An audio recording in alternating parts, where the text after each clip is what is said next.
ஒன்றுமே இல்லை, எல்லாமே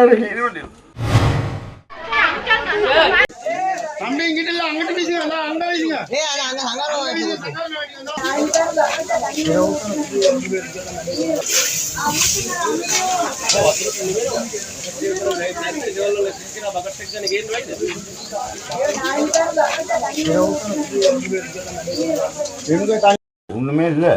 மகளே கல்யாணத்துக்கு நீ தான் வச்சிருந்த நகாலம் போயிடுச்சு. 3 மாதிரி அதுகளுக்கு விட்டு எல்லாம் ரெடி பண்ணிடணும். எல்லாமே எல்லாம் வெளிநாட்டில் சம்பாதிச்சேன். எல்லாமே உறுப்புலேயே தான் வளர்க்குறோம். அதுக்கு ஆசை ஆசையாக நல்லா அழகாக கல்யாணத்தை வைக்கணும்.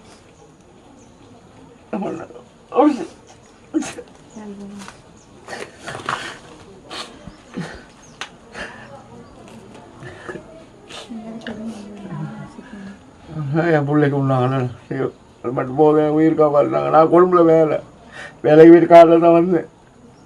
இவங்கெல்லாம் 2 பேர், நான் இவங்க அம்மா 3 பேர் தான் இங்கே இருந்தாங்க.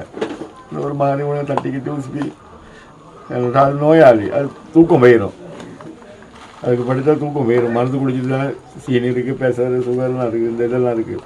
அதனால் எனக்கு அங்கே இருந்துக்கிட்டு அதுக்கு பிற்பாடு நான் திரும்ப ஆட்டோவில் தான் வந்தேன். நான் தூங்கிக்கிட்டு இருந்தோம் 1 மணி அளவில். அந்த டைமில் வந்து அம்மா வந்து தட்டி எழுப்பினாங்க. நெருப்பெரியுதுன்னு பக்கத்து வீட்டில் உள்ளவங்க தான் சொன்னாங்க நெருப்பெரியுது. அதுக்கப்புறம் மூச்சு எடுக்க முடியாமல் புகை வந்துச்சு. அதுக்கப்புறம் வெளியில் மட்டும்தான் அவரோட டைம் இருந்துச்சு. எங்களுக்கு எந்த பொருளுமே எடுக்க முடியலை. பொருள் எல்லாம் உள்ளக்கே கருகி, ட்ரெஸ் எல்லாமே எதுவுமே இல்லை. மகளுக்கு 10ஆம் மாதம் 12ஆம் தேதி கல்யாணத்தை வச்சுருந்தேன். அதுக்கு தேவையான அவ்வளோ பொருளும் வாங்கி வச்சுருந்தேன். அதில் ஒன்றும் இல்லை, எல்லாம் எரிஞ்சிடுச்சு. நாங்கள் பெரும் வேதனையில் தான் வாழ்ந்துக்கிட்டு இருக்கோம். இப்போ நான் அந்த நகையெல்லாம் கொஞ்சம் கொஞ்சமாக சீட்டு போட்டு நாங்கள் மிச்சம் உழைச்சிட்டு சாப்பிட்றதில்ல, மிச்சம் பண்ணுற சளியில் சீட்டு போட்டு தான் அதில் தான் கொஞ்சம் கொஞ்சமாக நகைகளை வாங்கி வாங்கி மகளுக்கு ஒரு பிள்ளைனால எனக்கு கொஞ்சம் நல்லா செய்யணும் அப்படின்னு ஆசைப்பட்டு சேர்த்து வச்சுருந்தேன். அது எல்லாமே இன்றைக்கி போச்சு. ஒன்றும் சரி இருக்க இல்லை. இந்த நாங்கள் லைத்தில் இருக்கிறனால தான் இந்த மாதிரி நிலைமை நடந்துச்சு. ஏன் இந்த அரசியல்வாதி எங்களுக்கு தனித்தனி வீடு கொஞ்சம் கட்டி கொடுத்துருந்தா எங்களுக்கு ஏதோ ஒரு வீடு போயிருந்தாலும் மறு வீடு சரி தப்பி இருக்கும் தானே. இப்போ இங்கே 4-5 குடும்பம் ஆனால் பெரும் கஷ்டத்தில் வாழ்ந்துக்கிட்டு இருக்காங்க. இப்போ தனித்தனி வீடு நீங்கள் தரேன்னு இன்னும் எங்களுக்கெல்லாம் கிடைச்சும் இல்லை. நாங்கள் அந்த லைட்லேயே தான் இன்னும் வாழ்ந்துக்கிட்டு இந்த நிலைமையில் ஆகியிருக்கோம். இப்போ நம்ம வந்து இந்த இந்தியாவில் வந்து 200 வருஷம் அதெல்லாம் பெருசாக கொண்டாடுறீங்க. ஏன் இந்த ஏழை குடும்பத்துக்கு ஒரு வீடு கட்டி கொடுத்துருந்தாலும் இன்றைக்கி எவ்வளோதோ வீடுங்க கட்டுப்பட்டு இந்த நிலைமைக்கு வந்திருக்காய்த்தானே.